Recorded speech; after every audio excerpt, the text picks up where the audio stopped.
Good morning. Welcome to your Monday morning, early morning intuitive guidance. I'm Dr. Bonnie Nussbaum, America's kick-ass coach and psychologist, winging you some words of wisdom early today because I'm on my way in about 20 minutes to a coffee date with my friend Megan in Green Bay, which I'm really looking forward to. And it was a very rainy morning and very humid, so the fro kind of took off on me today. So today we have a card from the Ascended Masters deck. Good morning to whomever just joined me. Glad you are here. Linda, glad you're here. Welcome, welcome. Some people will probably be watching this after the fact because we're early today, but I'm glad you jumped on. Awesome. Our card for today is Spiritual Law of Attraction, Melchizedek. Melchizedek. And you can see the sacred geometry down toward the bottom there, which is cool because we're going to be talking about that. So, I want you to think about a situation in your life, something that's working toward a resolution or you have no idea how it's going to be resolved, just something that's kind of pending or is the way it is or something along that line. Just bring that to mind. Good morning, CJ. Welcome. Welcome, welcome. We are doing Spiritual Law of Attraction today with Melchizedek. Looks like someone else has popped on. Glad you're here. Welcome. So, a couple of nice deep breaths just to settle in. Good morning, Kelly. I'm surprised all of you are finding me early. This is good. This is good. Fabulous. So, a couple of nice deep breaths, just settling into right here, right now, because this is really a cool message. I like this one. Good morning, Mara. Welcome, welcome. We are doing Spiritual Law of Attraction with Melchizedek today. So here we go. The situation you're inquiring about has come to you via the spiritual law of attraction. You've attracted certain people or situations because they mirror your thoughts, emotions, and beliefs. So, if there's someone in your world who's driving you crazy with their negativity, etc., take the time to go within and look at, where is this reflected in me? Where is this reflected in me? Because if there weren't some, I always call them portals, if there weren't some portal in you connected to that negative thought pattern, it wouldn't light you up like a Christmas tree. You'd go, wow, he's negative or she's negative, but you wouldn't get caught in the, and it drives me nuts, part of that equation, okay? Let's see here. In the same way, people in situations that you once found desirable are now moving out of your life as you've shifted your energy through your spiritual path. Like attracts like means that everything and everyone that you draw into your life is similar to your thought patterns. And you may go, well, I've made all these changes in my thought patterns. I'm far more positive. I spend my time doing affirmations, journaling, etc., etc. Why is this negativity here? Know that on a subconscious level, which is the bulk of our consciousness, there can still be things lurking that need to be mined up and cleared out. And these reflections, these mirrors, the people in your world who are mirroring back something that you find aberrant,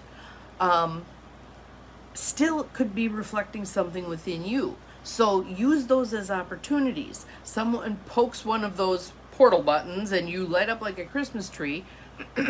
Set an intention. I am clearing out all of this negative energy that goes with this particular thing. It's almost like as you clear it out, it cuts the cord to that particular portal and it's no longer active. It's no longer active. So someone can push that button as much as they want, but they can't get a rise out of you anymore. Okay. If you want to change what or who you attract, hold more positive, loving, and joyful thoughts. And again, excuse me, I got a frog today. I think it's the humidity. This can be about that subconscious level. So don't worry that you've done a bunch of work on a conscious level and something hasn't changed. There's always more gunk to mine up and clear out. So just kind of take a practical, pragmatic approach to that. Yep, there's something else that I need to... It's kind of like finding the one last cobweb in the corner. You just sort of whisk it away and you're done, right? Keep going. Keep going. The Ascended Masters and Angels can help you with your shifts. Additional meanings for this card. You can change or heal this situation by elevating your thoughts to a more positive level. I'm also going to frame that as elevating your thoughts to a higher level. So that's why Einstein said we cannot change, we cannot solve a problem with the same mentality that created it. If we created it here, we're going to solve it here.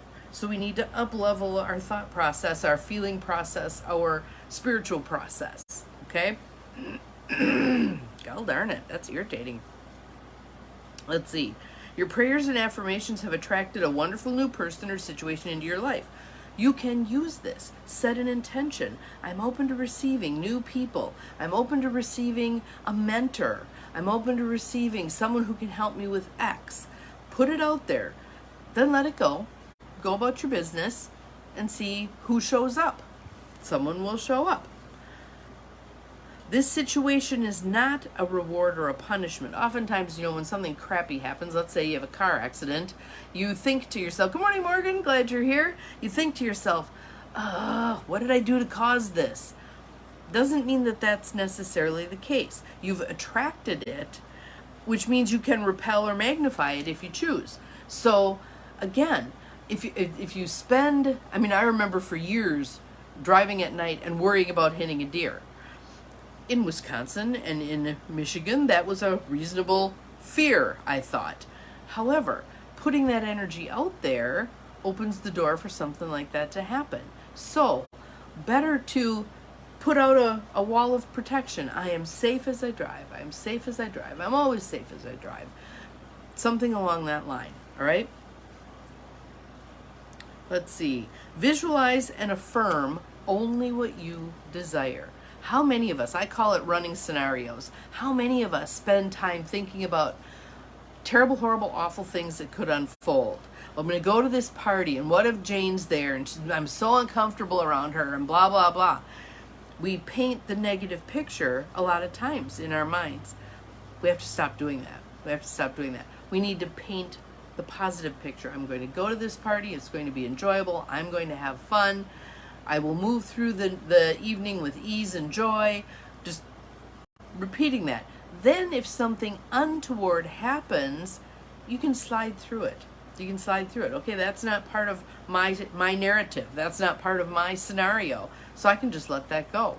I can just let it go. It's not about my process at all. Okay?